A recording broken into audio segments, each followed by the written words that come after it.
Charlie, number one state in terms of digital economic growth, number one state in terms of R&D per capita. You have a lot of feats in front of you. How do you maintain that sort of focus and growth? Well, I think the most important thing we need to do is to continue to build on what's been successful. If you're talking about life sciences, or you're talking about robotics or cybersecurity or so many other areas that are associated with industrial internet, we have a lot of the raw material and the intellectual capital that people are looking for. And that means continuing to invest on a public-private basis with a lot of the people who are creating jobs in this space, but also with a lot of the research institutions. We've put over $100 million of state money alongside federal funds, employer funds, and college and university funds in a whole series of advanced technology investments, which we think are going to continue to roll this whole train forward.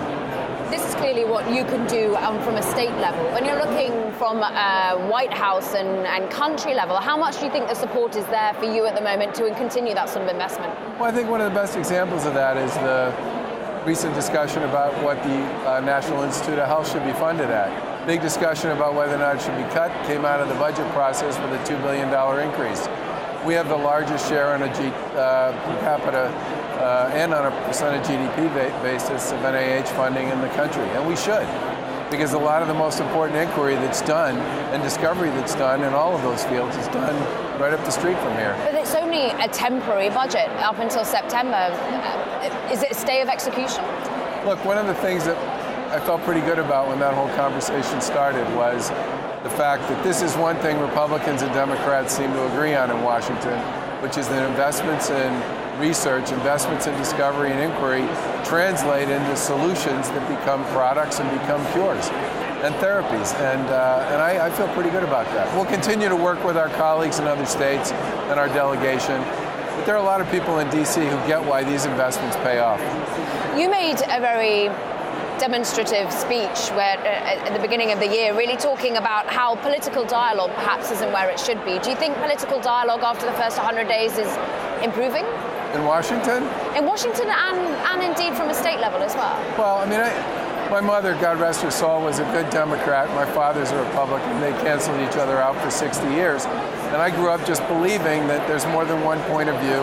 And in public life especially, if you can't find ways to work with people you don't always agree with, you'll never get anywhere. And I take tremendous pride in the fact that GE, which just broke ground on their new corporate headquarters here today, said that one of the things they appreciated was the fact that Democrat mayor of Boston and the Republican governor seemed to get along, and that was something they didn't see in a lot of other places.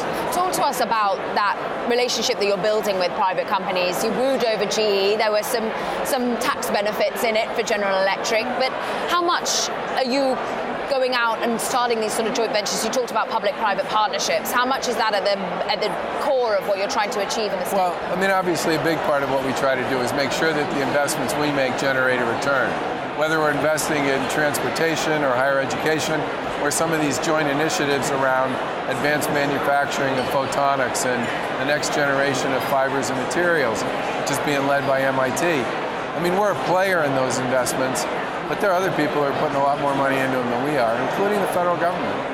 I mean, I spoke with, of course, the man you get along so well with at Lourdes General Electric, the mayor of Boston, and Marty was saying, look, I do think that we can reclaim our crown versus Silicon Valley. Do you think you can? Do you think it's a race? I don't know if I would call it a race. I prefer to think of it as a competition. And I think we start with many of the most important ingredients. And the biggest one we start with is this incredible ecosystem of colleges and universities. We have great schools here too. Lots of STEM graduates, #1 in AP scores in the country, advanced placement scores. Also, the only state that's ever finished first on the National Education Assessment Exam for high schoolers in English and math, and we've done it 6 years in a row. I do believe that one of the things that really separates us from many others is the quality of our school systems and the quality of our education infrastructure generally. Quick last question. Number one priority, therefore, for the rest of 2017 from you at a state level? Well, the thing I always hear about is for young people and young families, we need more housing. We're making a big investment in what I would call workforce housing and housing people who work and afford. We're also going to continue to make big investments in our transportation system.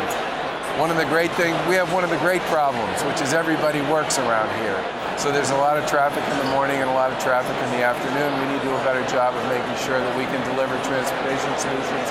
And we are going to continue to invest in the things that have made us successful, hopefully alongside a lot of those colleagues we have in the public and not-for-profit and private sectors that have been so good at this so far.